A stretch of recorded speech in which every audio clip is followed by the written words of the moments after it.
So I've been coming to the gallery each day that it's been open and just simply clapping once. And in conjunction with those claps, I decided to do a 10-minute performative talk to maybe explain what are these claps. But the idea of a performative talk might be a little misleading, because if you came here for a performance, you might be disappointed.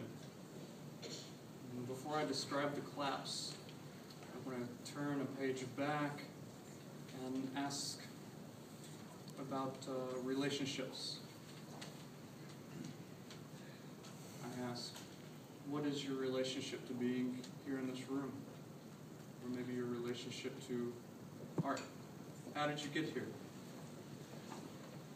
Maybe your roommate has work here, or you're a faculty member and you have an interest in this field. Why do we look at these things?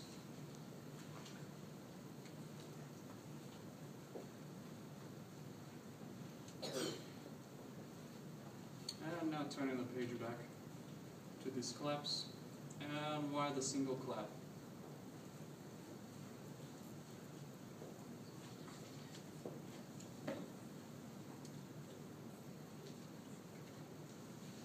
The hope is that these claps trace everything that is present here in the foreground.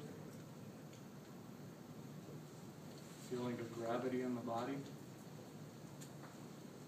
the art on the walls, the hum of the air conditioner, the feet, the little children,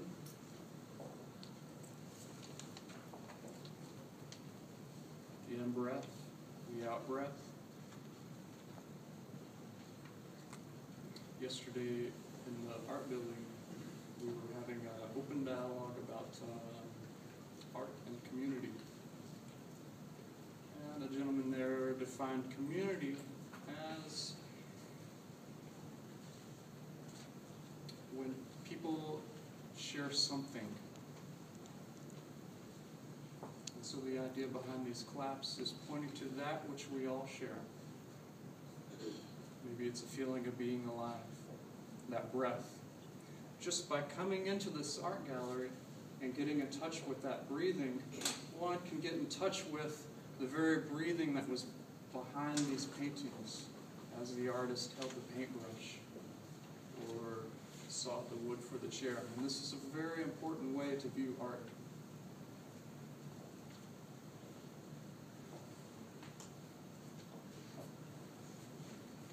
And so these claps themselves are a form of conceptual art, but maybe the purpose is to be a conceptual art which is like a double-edged sword, which cuts all conceptions, and all that's left is just this feeling of being alive.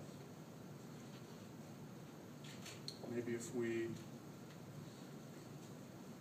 put electrodes and did a scientific test, there would be very distinct things going on in the brain. Maybe in the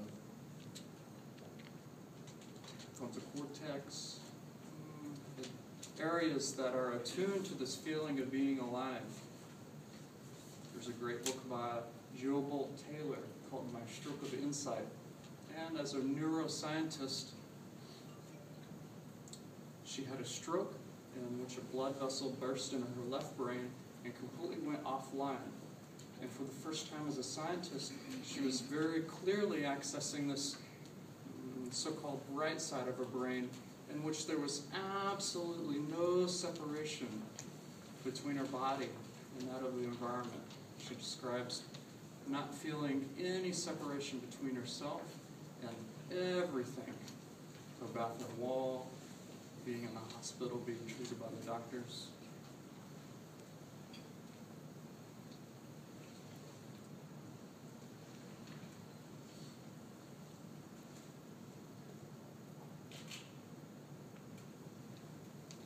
And yet, to be in touch with this feeling, we don't need to come to an art gallery.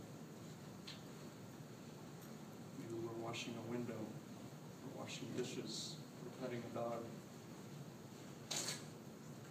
There's an artist named Marcel Duchamp. And he captured it within a glass bubble of the air of Paris.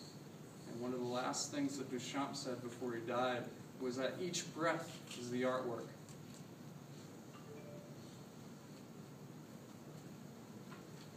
And so within this feeling,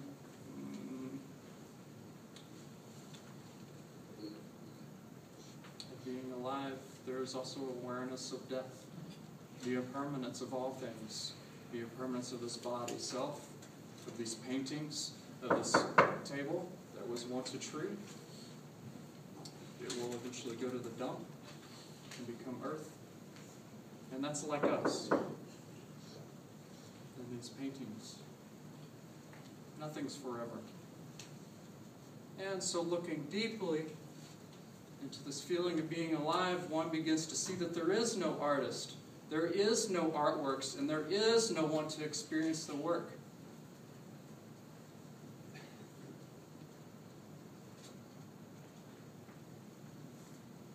It's just this.